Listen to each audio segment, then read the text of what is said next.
আল্লাহর নবী হাদিসের মধ্যে বলেন, হে আমার উম্মত,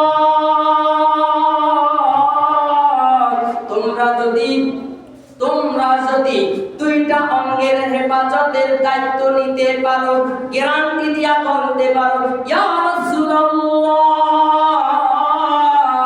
আমি আমার জবানের হেফাজতের দায়িত্ব নিলাম।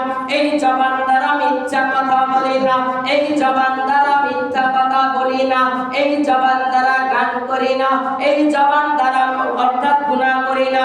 আর লজ্জাস্থানের হেফাজতের দায়িত্ব যদি নিতে পারো, লজ্জাস্থানের হেফাজত, লজ্জাস্থান দ্বারা গুনাহ করি না।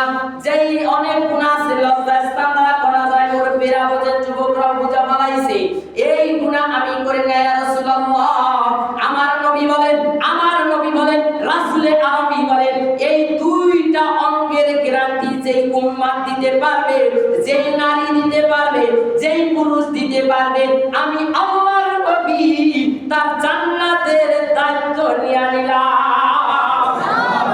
আজকে থেকে কে কে পারবেন ওয়াদা করতে যে আমি এই জবান দ্বারা গীবত করব না, এই কান দ্বারা গীবত শুনবো না, আমি এই জবান দিয়া অশ্লীল কথাবার্তা শুনবো না। কে কে রাজি আছেন? তো হাত তুলে আল্লাহকে দেখান। নারায়ে তাকবীর, নারায়ে তাকবীর। আল্লাহ তুমি কবুল করো। বলতেছিলাম যে আল্লাহ বলেন নজরের হেফাজত করো। এই নজরের হেফাজত না করার কারণে দেখেন আজকে নামাজ ভালো লাগে না, রোজা ভালো লাগে না, পর্দা ভালো লাগে না। বলে কেন ভালো লাগে না? আশরাফ আলী থানভী নাম শুনেছেন নাকি? আশরাফ আলী থানভী বলেন, একবার নজরের হেফাজত করা, যেই মুসল্লি, যেই নামাজি, যেই যুবক, যেই যুবতী, যেই বৃদ্ধ, যেই বৃদ্ধা একবার নজরের হেফাজত করলো, বেগানা নারীর সামনে আসলো, নজরটাকে হেফাজত করছে, তাকায় নেই, দ্বিতীয়বার নিচের দিকে মাথাটাকে অবনত করে রাস্তার পাশ দিয়ে চলে গেল।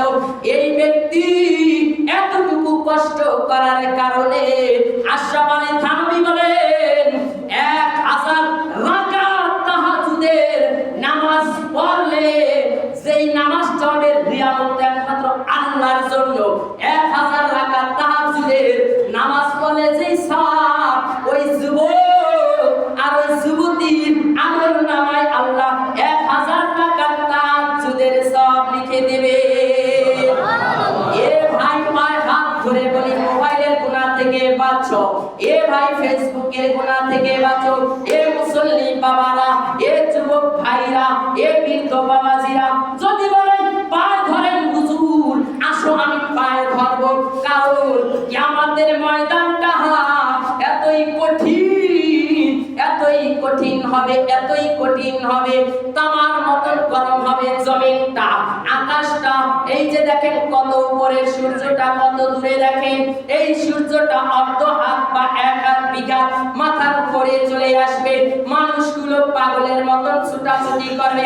আল্লাহর নবী বলে, যেই ব্যক্তি চোখের গুনাহ করবে, যেই ব্যক্তি কানের গুনাহ করবে, ওই যেই ব্যক্তি হাতের গুনাহ করবে, অর্থাৎ চোখের কানের হাতের গুনাহ করবে, ওই চোখের মধ্যে, ওই কানের মধ্যে জাহান্নামের গলিত তামা, ওই সীসা গলিত, ওই তামাগুলো, ওই সীসা গলানো ওই জিনিসগুলো, ওই যে সীসা গলাইলে, যেই রক্তের মতন লাল লাল খান্ডা হয়, ওই খান্ডাগুলো, ওই গান শুনেন না, ওই মুসল্লি টিভি দেখলেওয়ালা ওই চোখের মধ্যে আর কানের মধ্যে ঢাইলা দেবে। নাউজুবিল্লাহ।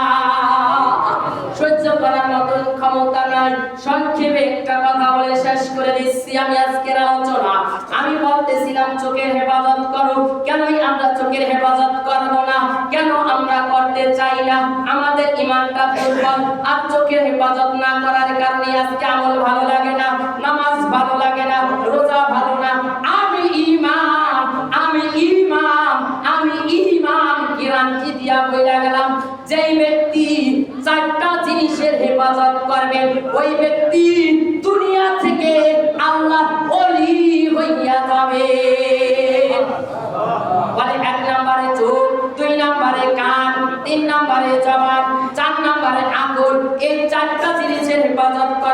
এই চারটা জিনিস দিয়ে গুনাহ করবেন না। আপনি আমি এই চারটা জিনিসের হেফাজত করতে পারি না, এতটুকু কষ্ট আর মুজাহাদা করতে